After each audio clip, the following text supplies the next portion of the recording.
Hi hello അസ്സലാമു അലൈക്കും. Pathos little വേൾഡിലെ പുതിയ വീഡിയോയിലേക്ക് എല്ലാവർക്കും സ്വാഗതം. അപ്പോൾ ഞാൻ ഇന്ന് വന്നിട്ടുള്ളത് റെസിപ്പി ആയിട്ടൊന്നല്ല, എല്ലാവർക്കും കിച്ചണിൽ ഉപകാരപ്പെടുന്ന കുറച്ച് ടിപ്സുമായിട്ടാണ്. അപ്പോൾ എല്ലാവരും വീഡിയോ സ്കിപ്പ് ചെയ്യാതെ മുഴുവനായി കാണാൻ ശ്രമിക്കുക. കണ്ടുകൊണ്ടിരിക്കുക വീഡിയോ ഇഷ്ടമായി ലൈക്ക് ചെയ്യാനും സബ്സ്ക്രൈബ് ചെയ്യാൻ ആരും മറക്കരുത്. അപ്പോൾ നേരെ വീഡിയോയിലോട്ടേക്ക് പോകാം. അപ്പോൾ ആദ്യത്തെ ടിപ്സ് എന്താണെന്ന് നോക്കാം. എല്ലാവർക്കും വെളുത്തുള്ളിയുടെ തൊലി കളയാൻ വേണ്ടിയിട്ട് ഭയങ്കര പ്രയാസമുള്ള ഒരു കാര്യമാണ്, ഭയങ്കര മടിയുമാണ്. അപ്പോൾ ബിരിയാണിയിൽ ഉണ്ടാക്കുമ്പോൾ നമുക്ക് ഒരുപാട് വെളുത്തുള്ളിയുടെ തൊലിയെല്ലാം കളഞ്ഞിട്ട് റെഡിയാക്കാനുണ്ട്. അപ്പം അതിനെല്ലാം വേണ്ടിയിട്ട് ഒരു എളുപ്പപ്പണിയാണ്. ഞാനിതാ ഒരു പാത്രം സ്റ്റൗവിൽ വെച്ച് ചൂടാക്കിയിട്ടുണ്ട്. അതിലേക്ക് ആവശ്യമുള്ള വെളുത്തുള്ളി ഇട്ടിട്ട് ജസ്റ്റ് ഒന്ന് ചൂടാക്കിയെടുക്കാം. ചൂടാകുമ്പോൾ തന്നെ വെളുത്തുള്ളിയുടെ തൊലിയെല്ലാം ഇളകി വരും. അല്ലെങ്കിൽ നമ്മൊന്ന് ജസ്റ്റ് ഒന്ന് അടർത്തി കൊടുത്താൽ മതി. എന്തായാലും നമുക്ക് ആദ്യം നഖം വേദനിക്കുന്ന റിസ്ക് ഇല്ല എന്തായാലും. പിന്നെ ഇതും അല്ലെങ്കിൽ നമ്മൾ നല്ല വെയിലുള്ള സമയത്ത് ഒരു പാത്രത്തിലിട്ടിട്ട് കുറച്ച് സമയം വെയിൽ കൊള്ളിച്ചാലും മതി. അങ്ങനെയാണെങ്കിലും ഒരു എളുപ്പപ്പണിയാണ്. നമുക്ക് എന്താവശ്യത്തിനായാലും വെളുത്തുള്ളി അത്യാവശ്യമാണ്. അപ്പോൾ ഓരോ കാര്യം ഉണ്ടാക്കുന്നവർ ഓരോ വെളുത്തുള്ളി എടുക്കുന്നതിനെക്കാട്ടിയും നല്ലത് നമ്മൾ ഇതുപോലെ ആക്കി വെച്ചിട്ട് ഫ്രിഡ്ജിൽ സൂക്ഷിച്ച് വെച്ചാൽ നമുക്ക് ആവശ്യമുള്ളപ്പോൾ എടുക്കുന്നത് അത് ഒരു ഈസി പണിയാണ്. വെളുത്തുള്ളിയുടെ തൊലി കളയാൻ വേണ്ടിയിട്ട് ഒരുപാട് മാർഗ്ഗങ്ങളുണ്ട്. കുറച്ച് സമയം പച്ചവെള്ളത്തിലിട്ട് വെച്ചാലും പെട്ടെന്ന് തൊലി കളയാം. അതുപോലെ തന്നെ ചൂടുവെള്ളത്തിലിട്ട് വെച്ചാലും തൊലി കളയാൻ എളുപ്പമായിരിക്കും. ചൂടാക്കി എടുത്തെന്ന് വെച്ചിട്ട് ഇതിൻ്റെ ഒരു പച്ചമണം അങ്ങനെ പോകത്തൊന്നുമില്ല. ഇതങ്ങനെ തന്നെ ഫ്രഷ് ആയിട്ട് തന്നെ കിട്ടും. അപ്പം ഞാനിങ്ങനെ തന്നെയാണ് റെഡിയാക്കി വെക്കൽ. ബിരിയാണിക്ക് എന്തെങ്കിലും ആവശ്യം വരുമ്പോൾ ഇങ്ങനെ ഒരുപാട് വെളുത്തുള്ളി ആക്കേണ്ട സമയത്ത് ഇതുപോലെ ചെയ്ത് വെച്ചിട്ട് ഫ്രിഡ്ജിലാക്കി വെക്കും. അപ്പോൾ എന്തെങ്കിലും ആവശ്യമുണ്ടെങ്കിൽ അന്നേരം എടുത്തിട്ട് അത് ചതക്കലാണ്. വെളുത്തുള്ളി നമുക്ക് ഇതുപോലെ തന്നെ ഒരു പാത്രത്തിൽ ഇട്ട് വെച്ച് സൂക്ഷിച്ച് വെക്കാം. അതുപോലെ തന്നെ നമുക്ക് ചതച്ചിട്ടും വെക്കാം, പേസ്റ്റാക്കിയിട്ടും വെക്കാം. അപ്പോൾ പേസ്റ്റാക്കുന്ന സമയത്ത് കുറച്ച് ഉപ്പിട്ട് കൊടുത്താൽ മതി, അല്ലെങ്കിൽ കുറച്ച് വെളിച്ചെണ്ണ ആക്കി കൊടുത്താൽ മതി. ഒരുപാട് കാലത്തേക്ക് ചാനൽ ആദ്യമായി കാണുന്നവരാണെങ്കിൽ ഒന്ന് സബ്സ്ക്രൈബ് ചെയ്ത് ബെല്ലൈക്കൺ എനേബിൾ ചെയ്ത് വെക്കണം. എന്നാലേ ഞാൻ ഇടുന്ന വീഡിയോൻ്റെ നോട്ടിഫിക്കേഷൻ നിങ്ങൾക്ക് വരികയുള്ളൂ. ഞാൻ ഒരുപാട് റെസിപ്പി വീഡിയോകൾ ചാനലിൽ ഉൾപ്പെടുത്തിയിട്ടുണ്ട്. കാണാത്തവരുണ്ടെങ്കിൽ ഒന്ന് പോയി കാണാൻ സപ്പോർട്ട് ചെയ്യുക. ഇത് ഞാൻ പിന്നെ ആ പാത്രത്തിൽ നിന്ന് വേറൊരു പാത്രത്തിലേക്ക് ഇട്ട് കൊടുത്തിട്ട് ഇതാ തൊലി കളഞ്ഞെടുക്കുന്നുണ്ട്. നമ്മൾ ജസ്റ്റ് ഒന്ന് കൈ വെച്ച് കൊടുക്കുമ്പോൾ തന്നെ തൊലി ഇളകി വരും.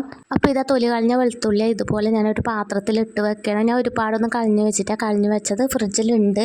അപ്പോൾ ജസ്റ്റ് കാണിക്കാൻ മാത്രം ഞാൻ കുറച്ച് മാത്രം ചെയ്തതാണ്. ഇനി വെളുത്തുള്ളിയെ തൊലി കളയാൻ വേണ്ടിയിട്ട് ആരും ബുദ്ധിമുട്ടണ്ട, ഇതുപോലെ ചെയ്ത് നോക്കിയാൽ മതി. അപ്പോൾ അടുത്ത ടിപ്പ് എന്താണെന്ന് നോക്കാം. അപ്പോൾ ഞാനിതാ കുറച്ച് മീൻ എടുത്തിട്ടുണ്ട്. അപ്പോൾ എല്ലാവർക്കും മീനിൻ്റെ ചൂളി കളയാൻ വേണ്ടിയിട്ട് ഭയങ്കര പ്രയാസമുള്ളൊരു കാര്യമാണ്, അതുപോലെ തന്നെ മടിയുമാണ്. എനിക്ക് ഏറ്റവും വലിയ മടിയുള്ള കാര്യമാണ്. ഇവിടെ ഞാൻ പുതിയാപ്പിള മീൻ എടുത്തിട്ടില്ല. നമ്മളെ നാട്ടിൽ പുതിയാപ്പിള എന്നാണ് പറയല്. ഇതിന് ചില നാട്ടിൽ കിളിമീൻ അങ്ങനെ പറയലുണ്ടെന്നാണ് തോന്നുന്നത്, ശരിക്കും അറിയില്ല. ഈ കത്തിയൊന്നും ഉപയോഗിക്കാതെ തന്നെ ഇതിൻ്റെ ചൂളി നമുക്ക് നന്നായിട്ട് കളയാൻ പറ്റും.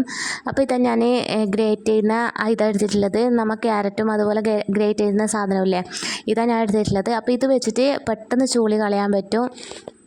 വളരെ സിമ്പിളായിട്ട് നമുക്ക് എത്ര കിലോന് മീനിൻ്റെ ചൂളി വേണമെങ്കിലും നമുക്ക് ക്ലീനാക്കി എടുക്കാൻ പറ്റും പെട്ടെന്ന് തന്നെ. ഇത് ഈ മീനിൻ്റെ മാത്രമല്ല, ഏത് മീനിൻ്റെ വേണമെങ്കിൽ നമുക്ക് ഇതുപോലെ ക്ലീനാക്കി എടുക്കാം. അപ്പോൾ ഫ്രഷ് ആയിട്ട് തന്നെ കിട്ടും. ഇത് പൊട്ടിപ്പോകുന്നു അങ്ങനെയൊന്നും മീൻ പൊട്ടിപ്പോകുന്നു വിചാരിക്കണ്ട, ഫ്രഷ് ആയിട്ട് തന്നെ കിട്ടും. നമ്മൾ നൈസായിട്ട് ഒന്ന് ചൂളി കളഞ്ഞു കൊടുത്താൽ മതി. നമ്മൊന്ന് ശ്രദ്ധിച്ചാൽ മതി ചെയ്യുമ്പോൾ. ഈ വെള്ളത്തിൽ മുക്കി എടുത്തിട്ട് കളയുമ്പം അവിടെ ഇവിടെയും തെറിക്കൊന്നും ചെയ്യില്ല. അപ്പോൾ നമ്മളിപ്പോൾ കത്തിയോടെ ചെയ്യുന്നെങ്കിൽ അപ്പുറം ഇപ്പുറം എല്ലാം തെറിക്കും. അപ്പോൾ ഇത് തെറിക്കാതെ തന്നെ ഇതുപോലെ തന്നെ ചെയ്തെടുക്കാം. അപ്പോൾ ഞാൻ ഇതൊക്കെ കളഞ്ഞെടുത്തിട്ട് ഇത് നോക്കിയാൽ നല്ല അടിപൊളിയായിട്ട് തന്നെ വന്നിട്ടുണ്ട്, ക്ലീനായിട്ട് വന്നിട്ടുണ്ട്. അപ്പം നമ്മൾ കത്തിയോട് ചെയ്താൽ പോലും ഇത്ര ക്ലീനായിട്ട് കിട്ടൂല, അത്രയും നല്ല വൃത്തിയായിട്ട് നമുക്ക് ഈ ഗ്രേറ്റർ കൊണ്ട് ചെയ്തെടുക്കാം. കുറഞ്ഞ സമയം കൊണ്ട് നമുക്ക് ഒരുപാട് മീൻ ഇതുപോലെ ക്ലീൻ ചെയ്തെടുക്കാൻ പറ്റും. അപ്പോൾ ഇതുപോലെ ചെയ്യാത്തവരുണ്ടെങ്കിൽ ഒന്ന് ചെയ്ത് നോക്കാം, നമുക്ക് എളുപ്പപ്പണിയുമാണിത്.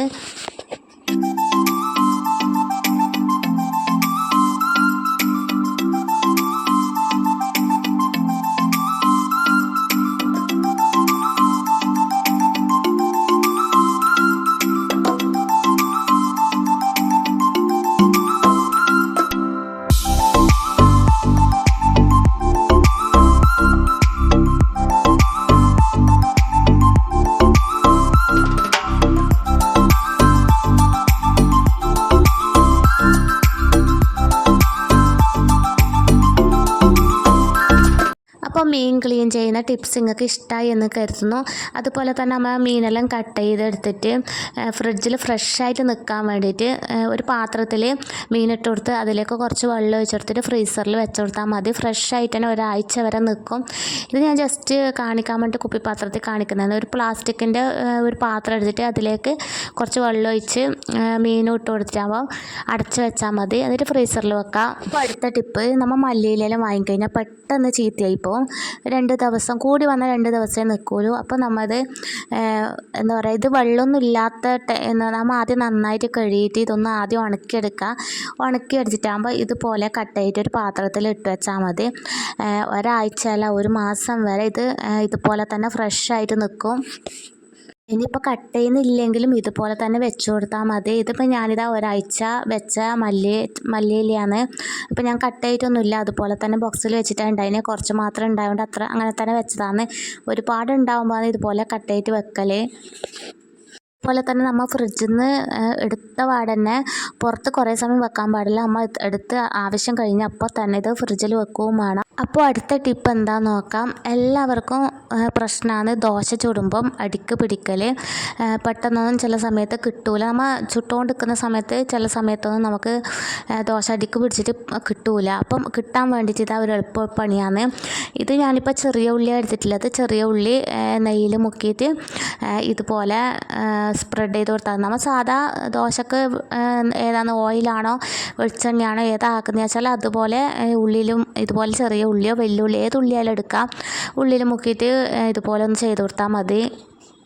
കുറച്ച് പഴകിയ ഓടലാവുമ്പം നമുക്ക് ദോശ പെട്ടെന്നൊന്നും കിട്ടൂല. ഇതുപോലെ ചെയ്തെടുത്താൽ പെട്ടെന്ന് തന്നെ ദോശ ഇളകി വരും. നമുക്ക് എടുക്കാനൊന്നും ബുദ്ധിമുട്ടുണ്ടാവില്ല. അപ്പോൾ ഇതുപോലെ എല്ലാവരും ചെയ്ത് നോക്കാം. ഈ ടിപ്സൊക്കെ ചിലവർക്കെല്ലാം അറിയായിരിക്കും, എന്നാലും അറിയാത്തവർക്ക് വേണ്ടിയിട്ടാണ് ഞാൻ ഒന്ന് ഷെയർ ആക്കിയത്.